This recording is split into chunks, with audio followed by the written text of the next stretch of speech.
All right, what's up, Graham? How you doing today, man? Hey, good. How are you doing? It's good. Missed you the last 2 weeks. I know you've Awesome. been traveling a little bit, hitting the road, doing some work. How's it been? Yeah, man.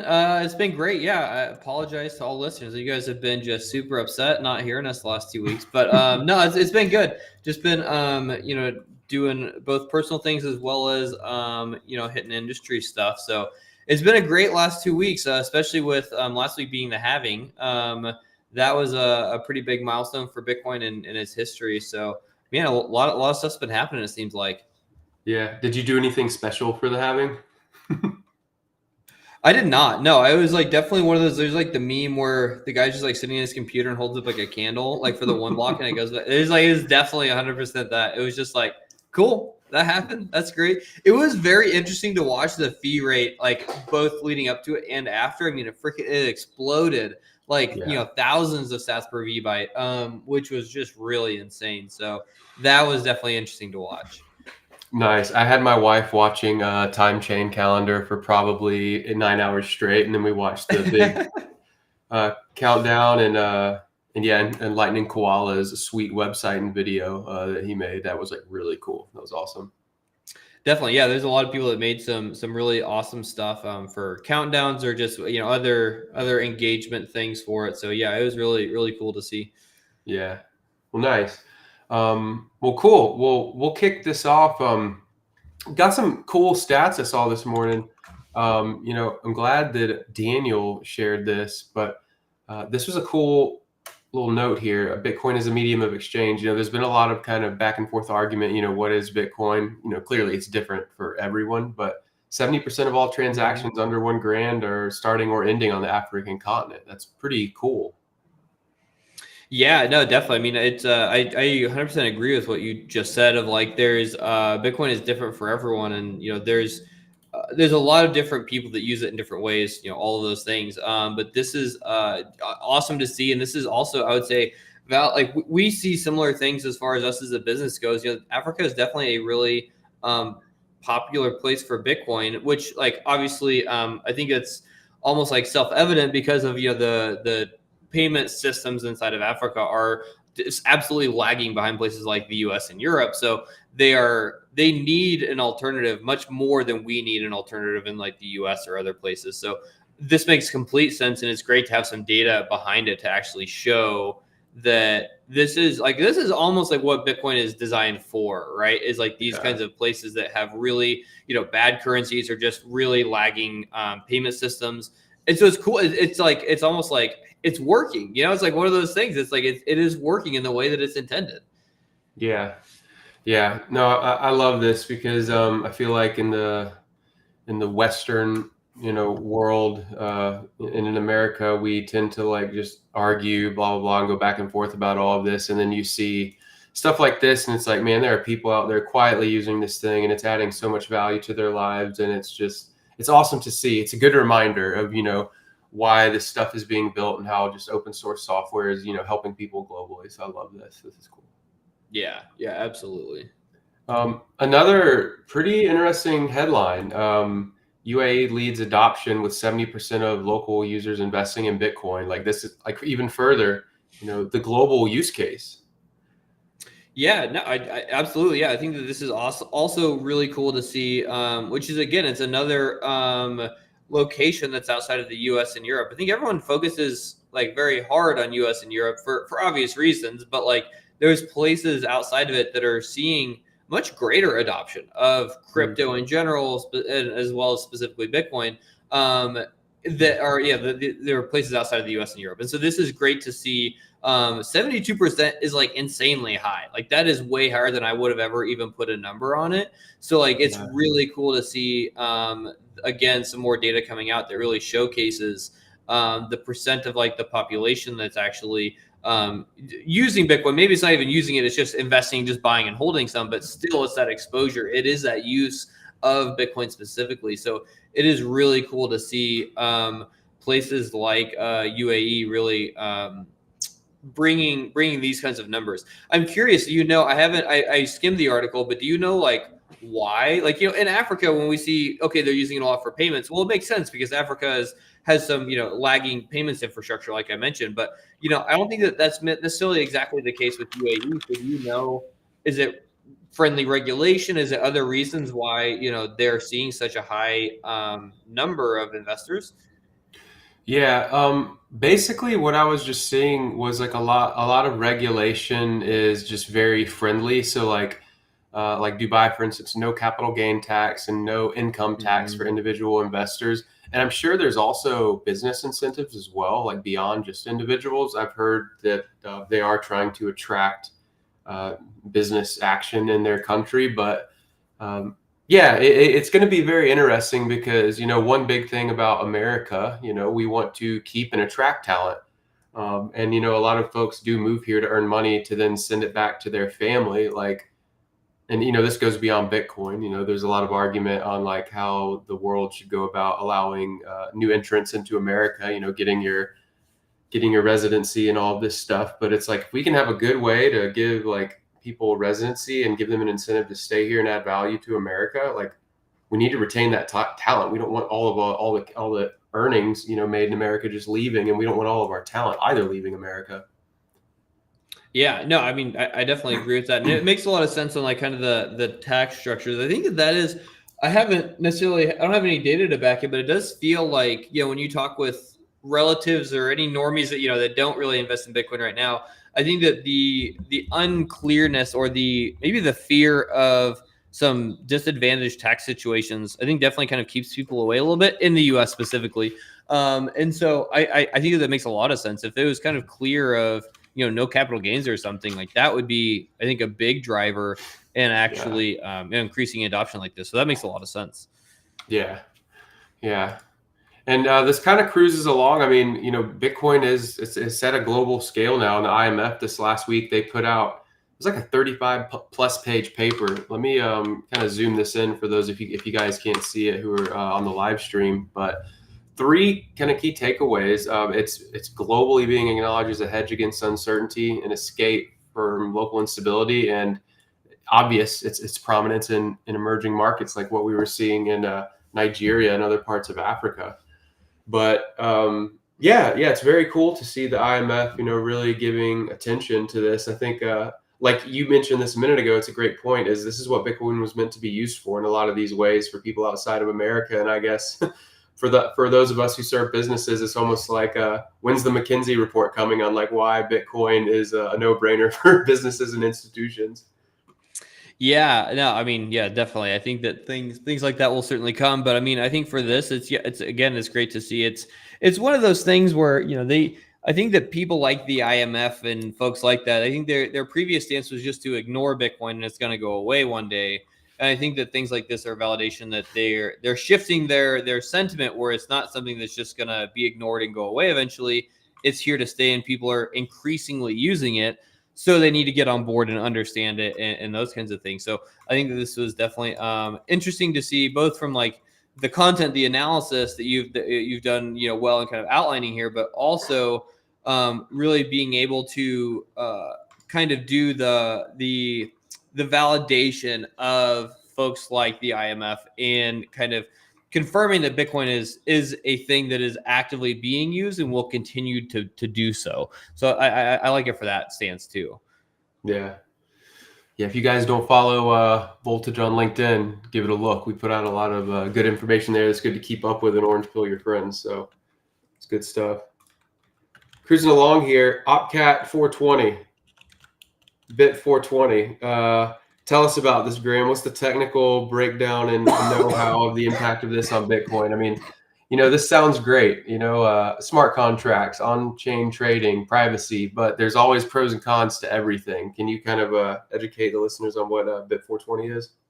Yeah, I mean, there's a lot to it, but I mean, I think there's been a lot of talk about OP Cat for a while, and I think it started kind of inside of like the ordinals crowd initially, but it's also kind of like expanded from there, where it's actually, I think that people are realizing that it has a lot of use case outside of just like ordinals and things like that, but what this is it's the ability to do like concatenation of values inside of like the Bitcoin stack. So it actually enables you to do a lot of different things. So there's a like tweets in here that outline, you know, secure bridging, on-chain trading, some further privacy issuances, covenants, like a bunch of different things that you can get from this BIP. And so it would be a soft fork to Bitcoin, but it adds in a lot of functionality that either some other BIPs are trying to accomplish, or it's just new functionality that enables some of the things like bridging and whatnot that some of the Bitcoin layer 2 folks are doing. So it's ultimately it's going to be a really interesting thing to track. And maybe to describe the BIP process a little bit, you know, this has just got a BIP number right now. It's going to take a while for it to be kind of reviewed. There's going to be a lot of discussion on it. How, like, you know, is there unforeseen bugs, like those kinds of things. So the BIP doesn't mean that it's going to happen. It means that it has kind of an official number for consideration. So there's a whole kind of process to go through from here of validating whether this kind of soft fork makes sense or not for Bitcoin. And then also kind of talking through ways of implementing it if there's kind of discussion points there.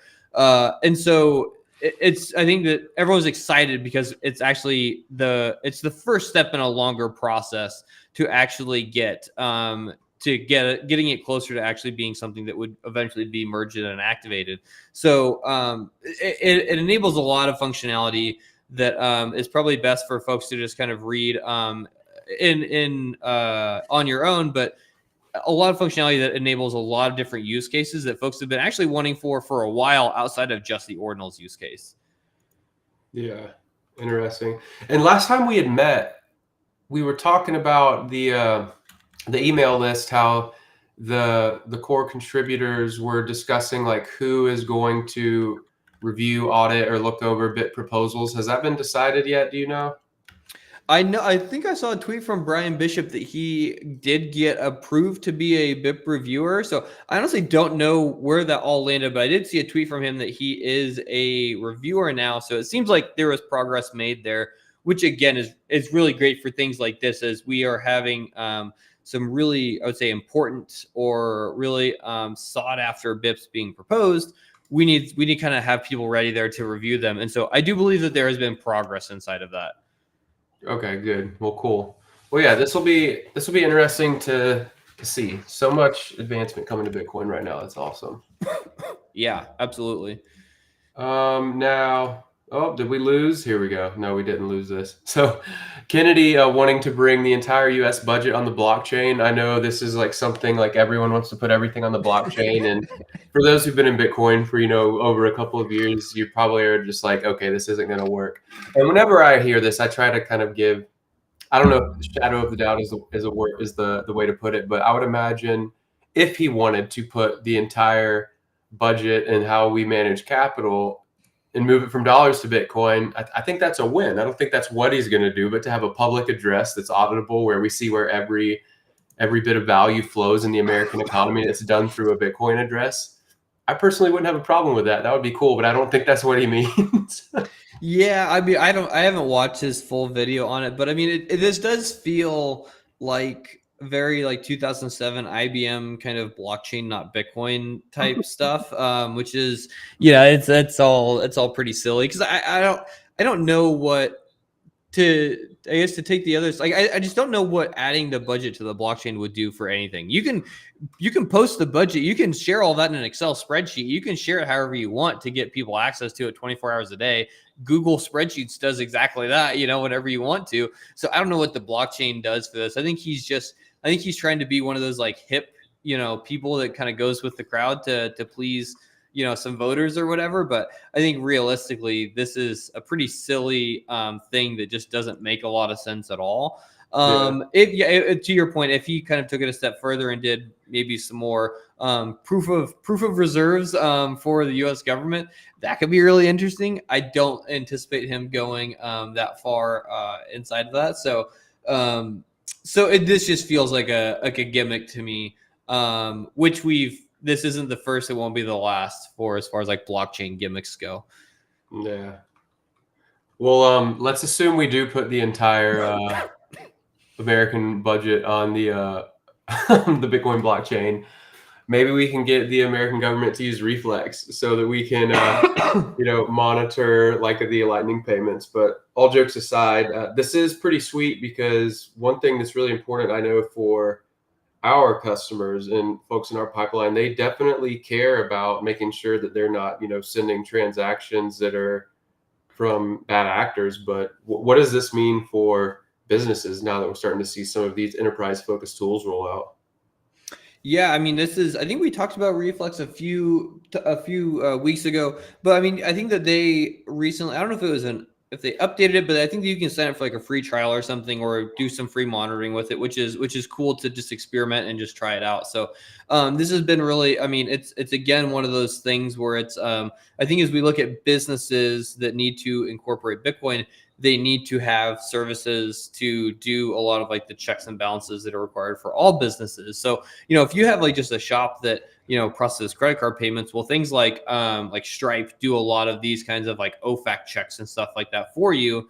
And you're required to do those. And so inside of Bitcoin and Lightning, well, what do you do for that? And you kind of, just having and I don't know answer or having no solution at all doesn't get you out of hot water. So you need to have a solution in place. So I think that that's what this is. Really interesting to try and solve that problem of giving you a solution that kind of satisfies the requirements that you would have as a business to make it much easier. We don't want.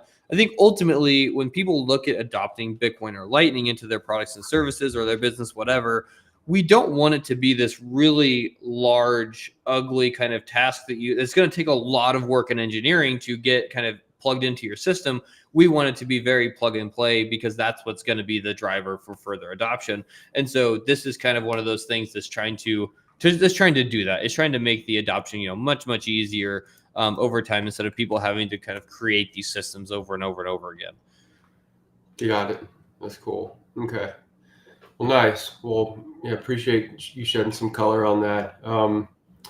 Well, as we get close to the end here, like I said, we've been kind of offbeat for the last 2 weeks. It really feels like post-halving, miners are staying quite strong on the profitability side, which is pretty exciting. And it's almost like the fee market's going to be okay. Do you have any thoughts on that? Like, because there's a lot of innovation happening on Bitcoin Core. There's a ton of stuff that's happening, like in terms of layer 2/layer 3 and whatnot. Any final like thoughts on that? And I'll pull up this one other great, it looks like article you shared here with me in just a moment. But on the mining piece, what do you have to share on the fee market? Yeah, no, I mean I agree. I think that I can't remember what the total reward was for the halving block, which is a unique block, but like the rewards were very insane for a while after that. I think that they've kind of tapered off. Yeah, I think it was like 28 Bitcoin that miner got. Yeah. Yeah, it's millions of dollars in revenue for a single block, which is just insane. So I think that again, like the halving block is sort of unique. It's not we don't have those all the time, but I think that but if you look at the fee rates post halving, they're definitely up there. Credit to runes or any of the kind of different things that people are doing to kind of drive that. But yes, I absolutely agree that I think that we're gonna see increased higher on-chain fees for a while, and I think that just over time, I think the 1 sat per VByte is a thing of the past, and I think that that's ultimately good for the system, for the miners, for all of those things, because it's an important aspect. So yeah, I think that it definitely, and I don't know that I don't know what exactly is the driver of it today, whether it's like runes and those kinds of things. Is it the halving? It's probably a combination of all of the above. But I think ultimately we're definitely driving towards a sustainable mining environment, outside of the subsidy. So it's really cool to see, and I think that we'll continue to see things push in that direction. Cool. And speaking of mining, you chatted this to me. Did this just drop today? Like what Block's doing for the mining chip? Yeah, Jack just tweeted like maybe during this call, just a little bit ago, that Square or Block, sorry, Square is their old name. Block is released a while ago that they're going to be building a mining chip or a mining whole miner. This is our new mining system. So they just dropped that they're doing some more details on their development of their mining chip and system, which is really interesting. I haven't even been able to read the whole article yet, so maybe we'll cover it more in depth the next time. But it's really interesting to see them continued to push along. I mean, Block does a lot of things, man. They have their hardware wallet. They have just the normal financial services kind of, part of the company. But then they've been doing things like Spiral, this mining thing, their BitKey, all of these different things. So really interesting to see them continue to push on that, and then also release some new material on it. Wow, that's cool. Yeah, I'm excited to see some progress on this. This is good. Well, sweet. Yeah, and like a couple of final things, like for those who are stoked on runes and like all this mining stuff going on, we did do a little recap on an introduction to runes. Anyone who does want to learn more, so check out our blog. It's one of the top 2 latest blogs. You can dig into runes and learn pros, cons, the impacts of it, all this good stuff.